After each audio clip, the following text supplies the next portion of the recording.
Hi hello good morning and I am back with case scenario 4। अपना MCQ practice series का case scenario 4 आज अपने discuss करने वाले हैं। तो ये जो case scenario this is based on salary chapter, तो ये सैलरी चैप्टर के ऊपर बेस्ड है। मिस्टर राजेश शर्मा, जिनका एज है 55 ईयर्स, वो एक इंडियन सिटीजन है and Indian citizen is working as a assistant manager in ABC India limited. He is getting a basic salary of 58,000 per month and he used to travel frequently out of India for his office work.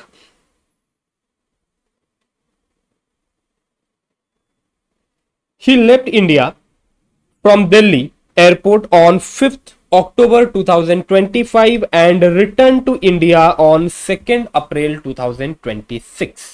Okay तो office के कोई काम के लिए 5th अक्टूबर 2025 को India से बाहर गए थे एंड इंडिया रिटर्न किए ऑन 2nd अप्रैल 2026. तो अगर आप लोगों को याद हो, ये जो आपका 5th अक्टूबर 2025 है, जिस दिन वो इंडिया छोड़ के गए, उस दिन को भी हम स्टे इन इंडिया मानने वाले हैं. ओके चलो ओके अब For previous year 25-26 following informations are relevant. अब previous year 25-26 के कुछ informations आपको दे रखा है. डियरनेस अलाउंस 10% ऑफ बेसिक पे, जो उनका बेसिक पे आपको दे रखा है 58,000 पर मंथ, उसका जो 10% है that is your dearness allowance. Considered for retirement purpose, that is your dearness allowance in terms. Bonus आपको दे रखा है 98,000 का. Medical allowance paid during the year 25-26 amounting to 60,000. Medical allowance लिखा है. Medical allowance is always taxable. Allowance के regarding जो भी हम एग्जामिशन पढ़े थे वहां पर मेडिकल अलाउंस रिलेटेड कुछ भी मेंशन नहीं था. That's why medical allowance is always fully taxable. Okay. He was also reimbursed with medical bill of his mother amounting to 15,000. तो उसके मदर का एक मेडिकल बिल था 15,000 का, वो भी उसके एम्प्लॉयर उसे रीइंबर्स करके दे रखे हैं. Next. He was also transferred a laptop by the company for 15,000 on 31st December 2025. तो उसके कंपनी उसको एक लैपटॉप दे देती है, ट्रांसफर कर देती है, ओनरशिप ट्रांसफर कर देती है और उसके लिए कंपनी उससे चार्ज करती है 15,000 रुपीज चार्ज करती है. The laptop was acquired by the company on 1st October 2022 for 1 lakh and company was charging a depreciation at the rate 31.666%, assuming useful life of the laptop as 3 years. ठीक है. He was also reimbursed salary of house servant. तो अब ये जो क्या नाम था इसका, राजेश, ये जो राजेश है, राजेश के घर में एक हाउस सर्वेंट था. अब उस हाउस सर्वेंट का जो सैलरी है वो भी उसका एम्प्लॉयर उसे रीइंबर्स करता था एंड सैलरी आपका 4,000 पर मंथ. ध्यान रखना पर मंथ लिखा हुआ है. Professional tax paid by the employer amounting to 2,400. तब ये जो प्रोफेशनल टैक्स है, ये प्रोफेशनल टैक्स जनरली एम्प्लॉय पे करता है, बट यहां पर राजेश के बिहाफ में उसका एम्प्लॉयर उसका प्रोफेशनल टैक्स का पेमेंट किया है, that is 2,400.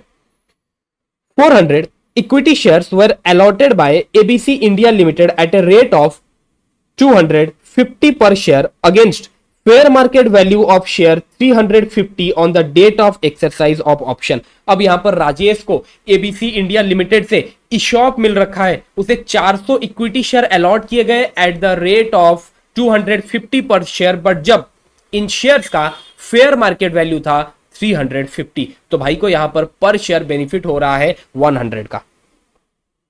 Short term capital gain on sale of shares of listed company on which STT is paid amounting to 94,000. तो भाई को एक शॉर्ट टर्म कैपिटल गेन हो रखा है on sale of listed shares जिनके ऊपर एसटीटी का भी पेमेंट हुआ है and your short term capital gain is amounting to 94,000. तो ये जो शॉर्ट टर्म कैपिटल गेन है सर, ये शॉर्ट टर्म कैपिटल गेन है 111A वाला शॉर्ट टर्म कैपिटल गेन है and it will be taxable at the rate 20%. ठीक है. अब ये जो अपना राजेश भाई है, he has exercise the option of shifting out of default tax regime under section 115 BAC. मतलब भाई अपना ओल्ड रिजीम में है. कंसिडरिंग दिस अपने को ये 5 क्वेश्चंस का आंसर देना है, ये 5 MCQs का आंसर देना है. सबसे पहला, what is the mister Rajesh Sharma's residential status for assessment year 26-27 for previous year 25-26, उसका रेसिडेंशियल स्टेटस अपने को पूछ रहा है। तो उसके लिए सर अपने को देखना पड़ेगा ये जो अपना मिस्टर राजेश करके है ना, ये सर कौन से कैटेगरी को बिलोंग करता है, general category, special category, ultra special category. Sir कुछ दे नहीं रखा, तो सर अपने इसको जनरल कैटेगरी कंसिडर करके चलेंगे, बिकॉज कोई डाटा दे ही नहीं रखा जिसे हम कंसिडर कर सकेंगे ये सर स्पेशल कैटेगरी में बिलोंग करता है या फिर अल्ट्रा स्पेशल कैटेगरी को बिलोंग करता है, तो अपने कंसिडर करेंगे कि ये जनरल कैटेगरी को बिलोंग करता है। तो अगर ये जनरल कैटेगरी को बिलोंग करता है, इन दैट केस अगर अपने को इसका रेसिडेंशियल स्टेटस चेक करना है तो फिर सर अपने को लेवल 1 का टेस्टिंग करना है। सर लेवल 1 में 2 कंडीशंस रहता है, लेवल 1 में 2 कंडीशंस रहता है और दोनों में से कोई एक कंडीशन अगर वो कंप्लाई कर लेगा, in that case he will be considered as resident. Sir क्या थे 2 कंडीशन? एक, during the current previous year उसका स्टे इन इंडिया 182 डेज और मोर होना चाहिए। And second, during current previous year उसका स्टे इन इंडिया 60 डेज और more होना चाहिए। एंड करेंट प्रीवियस ईयर को छोड़ के उससे पहले के जो 4 प्रीवियस ईयर हैं, ड्यूरिंग दैट पीरियड उसका स्टे इन इंडिया 365 डेज और मोर होना चाहिए। अगर ये दोनों में से कोई एक कंडीशन वो कंप्लाई कर लेता है, इन दोनों के बीच में क्या आने वाला है भाई? और आने वाला है। ये दोनों कंडीशंस में से अगर कोई एक कंडीशन वो कंप्लाई कर लेता है तो भाई बन जाएगा resident, otherwise he will be considered as non resident. Okay, तो अब देखते हैं उसका करंट प्रीवियस ईयर में स्टे इन इंडिया कितना है। अप्रैल का 30 डेज इंडिया में था सर, मई का 31 डेज सर इंडिया में था, जून का 30 डेज सर इंडिया में था वो, जुलाई का 31 डेज इंडिया में था, अगस्त का 31 डेज, सितंबर का 30 डेज सर वो इंडिया में था, अक्टूबर का 5 दिन ही वो इंडिया में था, 1 अक्टूबर, 2 अक्टूबर, 3 अक्टूबर, 4 अक्टूबर, 5 अक्टूबर। एंड 5 अक्टूबर को वो दिल्ली एयरपोर्ट से आउटसाइड इंडिया ट्रैवल करता है और वापस कब आता है? वापस आता है वो प्रीवियस ईयर 26-27 में, that is your 2 April 2026। So in that case previous year 25-26 में उसका स्टे इन इंडिया तो सर इतने दिन है, इसको एक बार टोटल कर लेते हैं सर, 30 + 31 + 30 + 31 + 31 + 30 + 5 सर ये आ गया आपका 188 डेज। सो इन करेंट प्रीवियस ईयर 25-26 में राजेश जी का स्टे इन इंडिया 188 डेज है। So from that point of view वो कंडीशन ए को कंप्लाई करते हैं और वो बनते हैं रेसिडेंट। सर अगर वो रेसिडेंट बनते हैं ना, अपने को सर लेवल 2 में जाना पड़ेगा एंड लेवल 2 में अपने को चेक करना है भाई रेसिडेंट तो है, अब रेसिडेंट एंड ऑर्डिनरी रेसिडेंट है या फिर resident but not ordinary resident है। लेकिन सर लेवल 2 के टेस्टिंग के लिए जो डाटा अपने को चाहिए, क्या वो डाटा यहां पर दे रखा है? अब लेवल 2 के टेस्टिंग के लिए जो डाटा अपने को चाहिए, दैट अपने को टेस्ट करना है वो आर एंड ओ आर है या फिर आर बट एनओ आर है। सर उसके लिए जो डाटा चाहिए वो डाटा अपने को यहां पर दे नहीं रखा। एक सेकंड सर, लेवल 2 में कंडीशंस क्या थे एक बार वो डिस्कस कर ले क्या सर? अब जो लेवल 2 का अपना टेस्टिंग था वहां पर अपने देखते हैं आर एंड ओ आर और आर बट एनओ आर। अब अगर उसे आर एंड ओ आर बनना है, यहां पर सर 2 कंडीशन है, दोनों के दोनों कंडीशन उसे कंप्लाई करना रहता है। सबसे पहला कंडीशन, करंट प्रीवियस ईयर को छोड़ के उससे पहले के जो 7 प्रीवियस ईयर है, ड्यूरिंग दो 7 प्रीवियस ईयर उसका स्टे इन इंडिया 730 डेज और मोर होना चाहिए। एंड दोनों कंडीशन कंप्लाई करना है, बीच में एंड आएगा।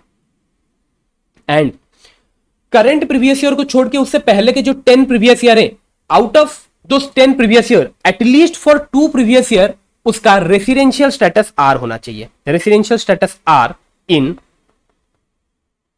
at least 2 previous year out of last 10 previous year।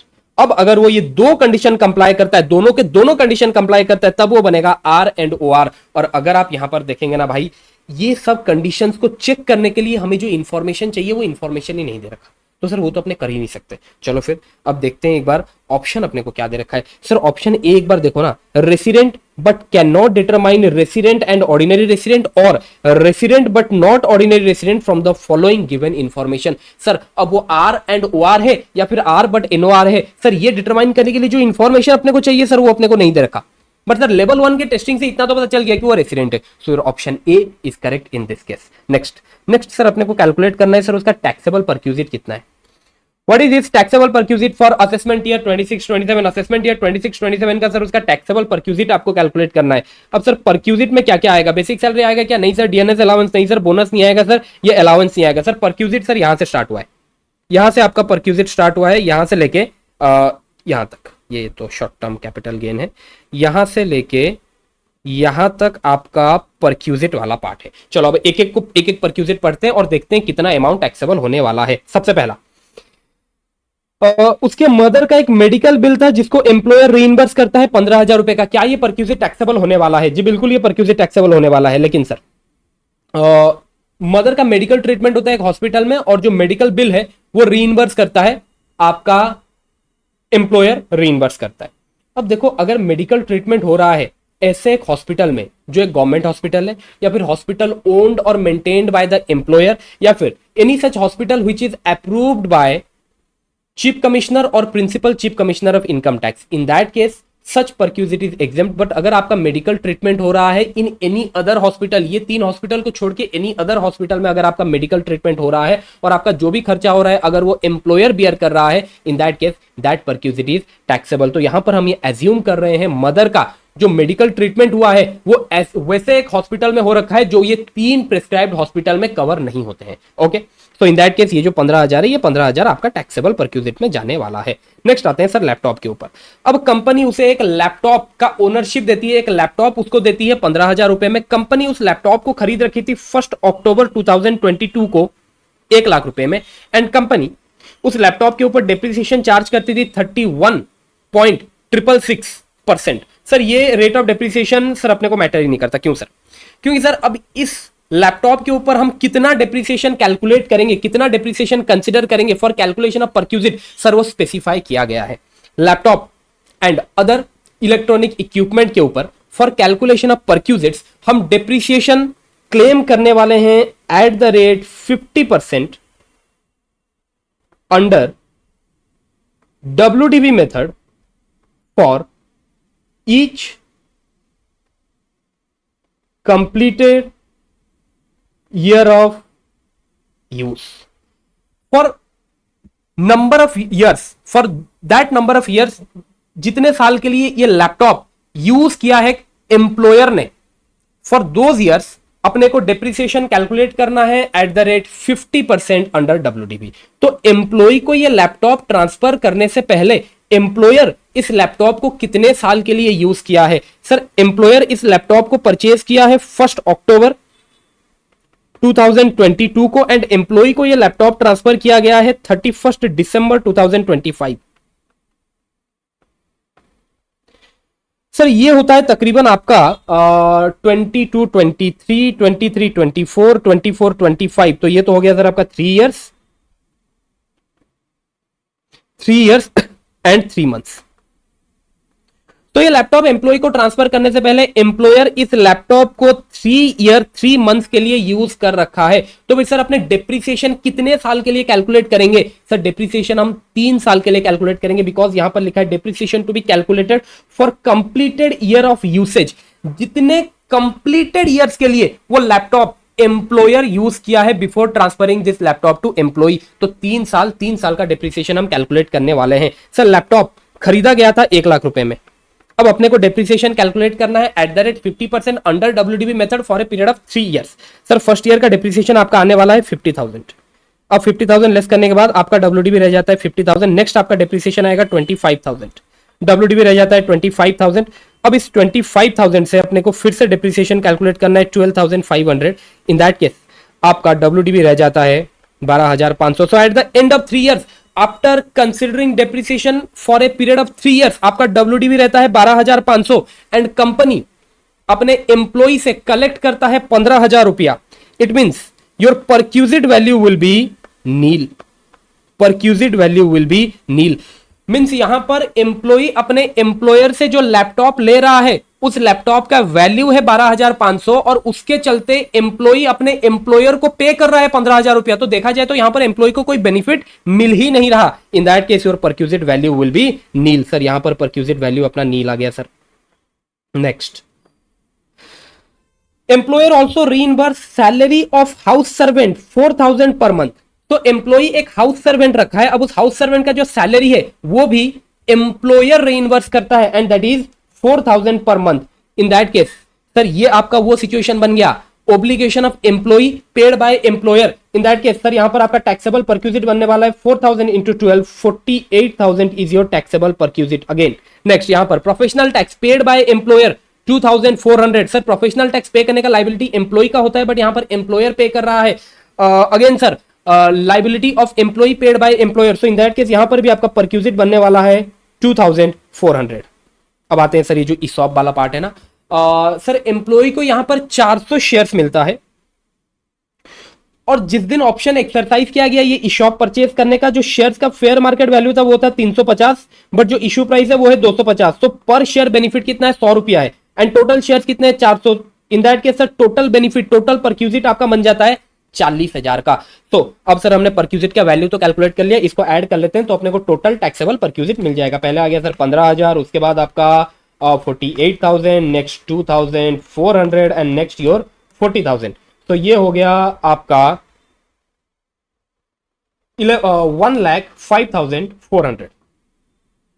1,05,400 is your taxable perquisite. Okay, अब अपने को कैलकुलेट करना है what is the income chargeable under the head salary in the hand of mister Rajesh Sharma for assessment year 26-27। Assessment year 26-27 में कितना salary mister Sharma के हाथ में टैक्सेबल होने वाला है। ओके, सो सैलरी हेड का अपने को इनकम कैलकुलेट करना है। ठीक है सर, कर लेते हैं। सर सबसे पहले तो आपका बेसिक सैलरी आएगा। बेसिक सैलरी कितना दे रखा है, बेसिक सैलरी दे रखा था 58,000 पर मंथ। ओके, 58,000 इंटू 12 कर लेते हैं, ये हो गया आपका 696,000। अब सर इसका 10% आपका डीए दे रखा था, डीए इन टर्म्स, इसका 10% निकाल लेते हैं, ये हो गया 696,000। नेक्स्ट नेक्स्ट सर आपका बोनस था, बोनस 98,000 का बोनस है आपका। उसके बाद मेडिकल अलाउंस 60,000, मेडिकल अलाउंस तो टैक्सेबल होता है तो वो 60,000 टैक्सेबल करेंगे। एंड टैक्सेबल परक्यूजिट तो हमने कैलकुलेट कर ही लिया था, वो था 1,05,400। 1,05,400। अब सर ये टोटल कितना आ रहा है,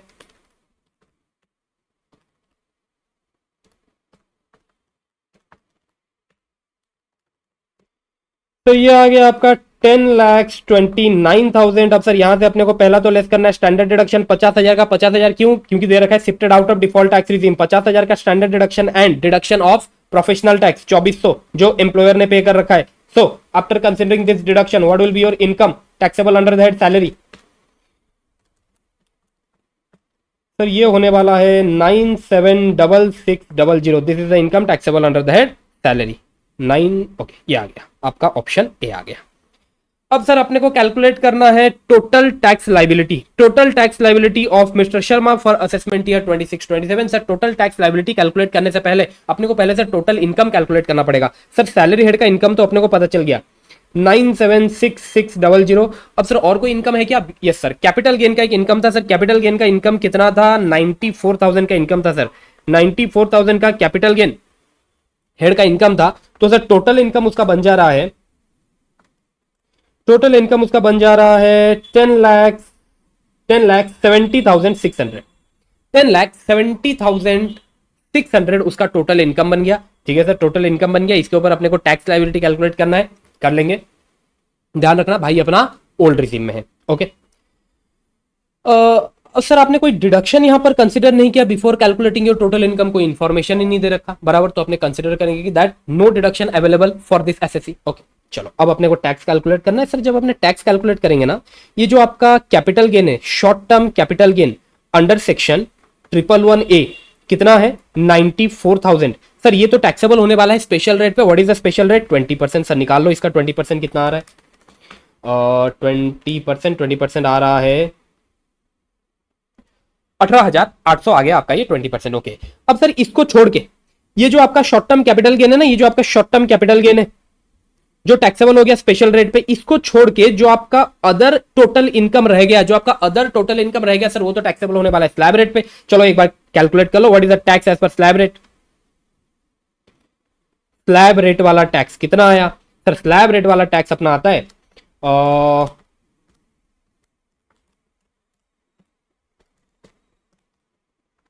अब एक सेकंड सर, स्लैब रेट में टैक्स तो कैलकुलेट कर रहे हैं। अब सर ओल्ड रिजीम में है, अगर ओल्ड रिजीम में है तो फिर सर अपने को देखना पड़ेगा उसका एज कितना है। कंसिडरिंग दैट अपने को स्लैब रेट यूज करना है। सर एज है उसका 54, तो फिर सर कौन सा स्लैब रेट यूज करूं जहां पर बेसिक एग्जामिशन लिमिट रहता है 2,50,000। हमेशा ये चीज ध्यान रखना भाई। Okay,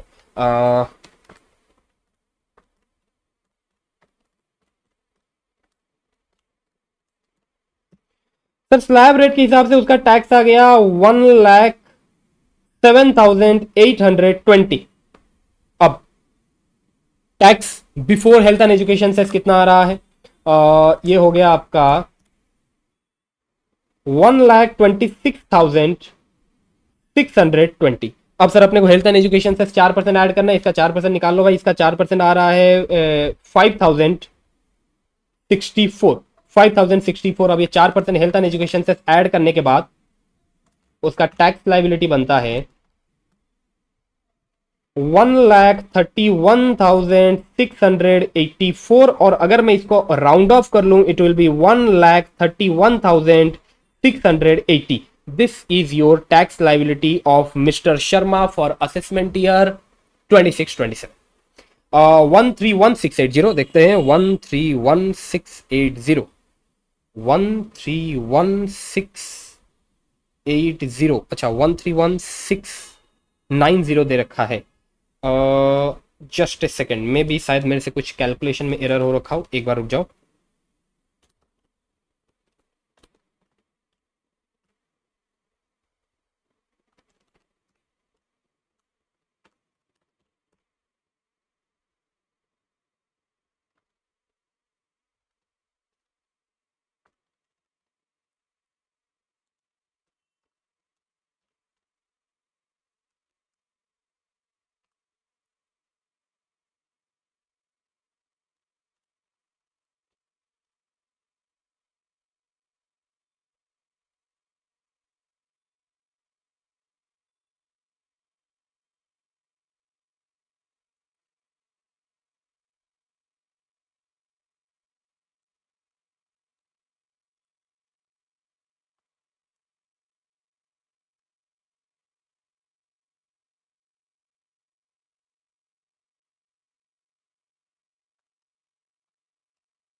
okay okay okay, sorry sorry sorry sorry, mistake mistake mistake mistake हो गया डेसिमल्स में। सॉरी सॉरी सॉरी, मैंने डेसिमल्स नहीं देखा, sorry, my mistake my mistake. अच्छा अब यहाँ पर जो 4% आपका हेल्थ एंड एजुकेशन से आ रहा है ना, उसका अगर आप 4% निकालोगे तो ये 4% आ रहा है आपका 5,064.8। तो फिर उसको उसने कंसिडर किया होगा 5,065।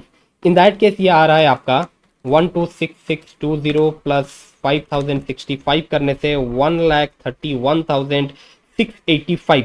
इन दैट केस अब ये राउंड ऑफ हुआ होगा आपका हायर साइड में 1,31,690।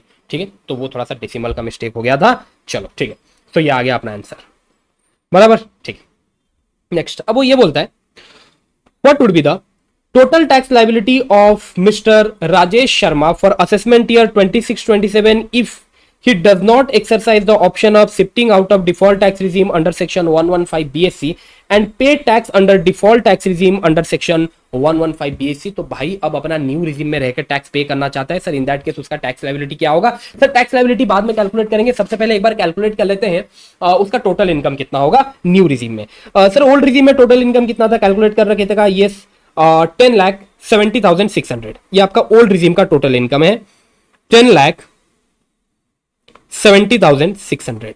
अब सर ये ओल्ड रिजीम के टोटल इनकम से अगर अपने को न्यू रिजीम का टोटल इनकम निकालना है सर, अपने को दो एडजस्टमेंट करना पड़ेगा सर। सबसे पहले सैलरी हेड में जो अपने स्टैंडर्ड डिडक्शन 50,000 का लिए था ना, वो बढ़ के 75,000 हो जाएगा। कि एक्स्ट्रा स्टैंडर्ड डिडक्शन आपको मिल जाएगा 25,000 का।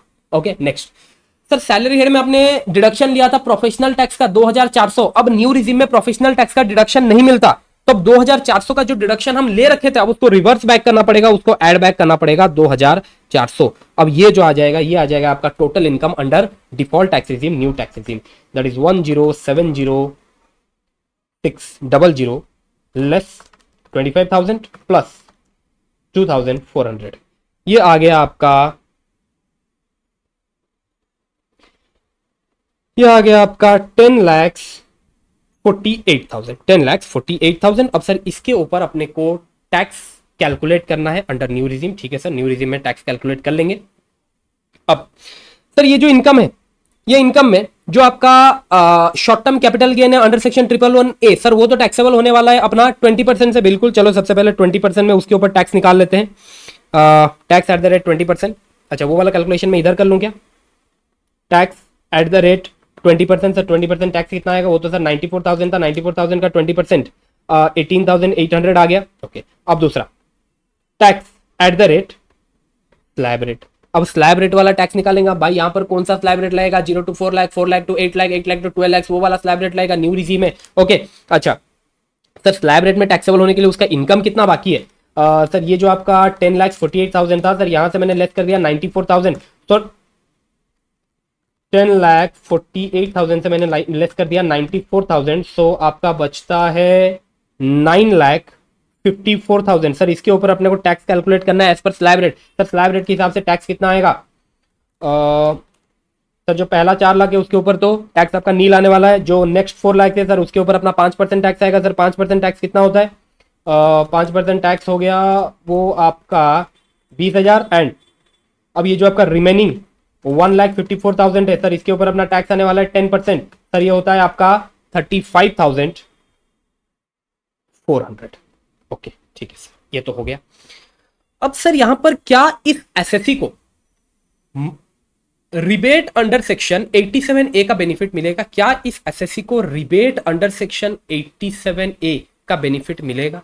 एक second sir, rebate under section 87A new regime में कब मिलता है? सर दो कंडीशन है। सबसे पहला आपका जो एसएससी है ना वो एक रेसिडेंट इंडिविजुअल होना चाहिए, और यहां पर ये जो आपके मिस्टर शर्मा है ना वो रेसिडेंट है एंड इंडिविजुअल तो है ही, तो रेसिडेंट इंडिविजुअल तो है। एंड अगर उनका total income up to 12 lakh से, total income up to 12 lakh से, इन दैट केस वो बेनिफिट ले सकते हैं रिबेट अंडर सेक्शन, अरे किधर गया, ऊपर है ऊपर है, हाँ, अगर उनका total income up to 12 lakh है, इन दैट केस वो बेनिफिट ले सकते हैं रिबेट अंडर सेक्शन 87A का अंडर न्यू रिजीम। तो यहां पर उनका टोटल इनकम कितना है भाई? सर उनका total income with in the limit of 12 lakh है, इन दैट केस उनको रिबेट अंडर सेक्शन 87A का बेनिफिट मिलने वाला है। बट ध्यान रखना भाई, अगर तुम न्यू रिजीम में हो, न्यू रिजीम में जो रिबेट का बेनिफिट उन्हें मिलने वाला है, that rebates benefit is not available for income taxable under section 111A। ये हमने डिस्कस कर रखा है। इट मींस सर जो रिबेट है ना, रिबेट सर इसके अगेंस्ट में नहीं मिलेगा, बट सर ये वाला जो पार्टी इसके अगेंस्ट में अपने को रिबेट मिलने वाला है। सर अब रिबेट मिलेगा कितना? रिबेट मिलने वाला है सर टैक्स पेबल और 60,000 व्हिच एवर इज लोअर। ध्यान रखना टैक्स पेबल अपने को ये लेना है, बिकॉज इसके अगेंस्ट में तो रिबेट अवेलेबल ही नहीं है। तो tax payable 60,000 which ever is lower. Sir lower कौन सा है सर? 35,400। सर इतना अपने को रिबेट मिल जाएगा। सर रिबेट के बाद what is the tax payable? 18,800। अब इसका अपने को निकालना है 4%। अब 18,800 का अगर आप 4% निकालोगे, 4% सर आ रहा है 752। अब ये 4% ऐड करने के बाद आपका फिगर आने वाला है 19552।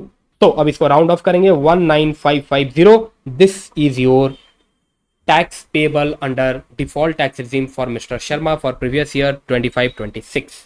अब ध्यान रखना भाई, ये जो रिबेट का हमने कैलकुलेशन किया, एक सेकंड सर, सर वो रिबेट अपना 0.4 में क्यों नहीं आया था? सर ये 0.4 में जब आप टैक्स कैलकुलेट कर रहे थे, जब आप टैक्स कैलकुलेट कर रहे थे अंडर, जस्ट ए सेकेंड,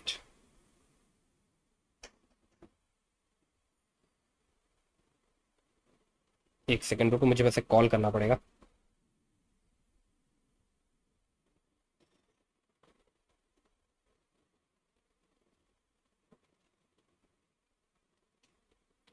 प्रिय भाई क्लास रहे छे, क्लास रहे छे 10 मिनट खाली। ओके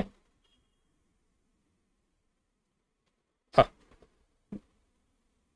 तो सर ये जो आप रिबेट का कैलकुलेशन किए पॉइंट नंबर 5 में, क्वेश्चन नंबर 5 में, सर क्वेश्चन नंबर 4 में रिबेट क्यों नहीं आया? सर क्योंकि क्वेश्चन नंबर 4 में भाई अपना था ओल्ड रिजीम में। एंड सर ओल्ड रिजीम में रिबेट तब मिलता है अगर आपका जो एसएससी है वो एक रेसिडेंट इंडिविजुअल हो एंड उसका total income should be up to 5 lakh. But यहां पर जो उसका टोटल इनकम है that is 10,70,600 which exceeds your limit of 5 lakh. That's why sir यहां पर हमने रिबेट का बात ही नहीं किया था। बट जब हम यहां आ रहे हैं, हम जब न्यू रिजीम में आ रहे हैं सर, अब न्यू रिजीम में रिबेट इज अवेलेबल अगर आपका जो एसएससी है वो एक रेसिडेंट इंडिविजुअल है एंड उसका जो टोटल इनकम है that is up to 12 lakh, और यहां पर जो उसका टोटल इनकम है that is 10,48,000 which is within the limit of 12 lakh, तो यहां पर सर रिबेट एप्लीकेबल होने वाला है। अब हमने रिबेट का कैलकुलेशन किया। अब जहां तक बात है सर रिबेट का, अगर हम अच्छा इसका मैंने एक फॉर्मेट बना रखा था यहां पर। हाँ देखो, अब ये जो रिबेट है ना, रिबेट अंडर सेक्शन 87A,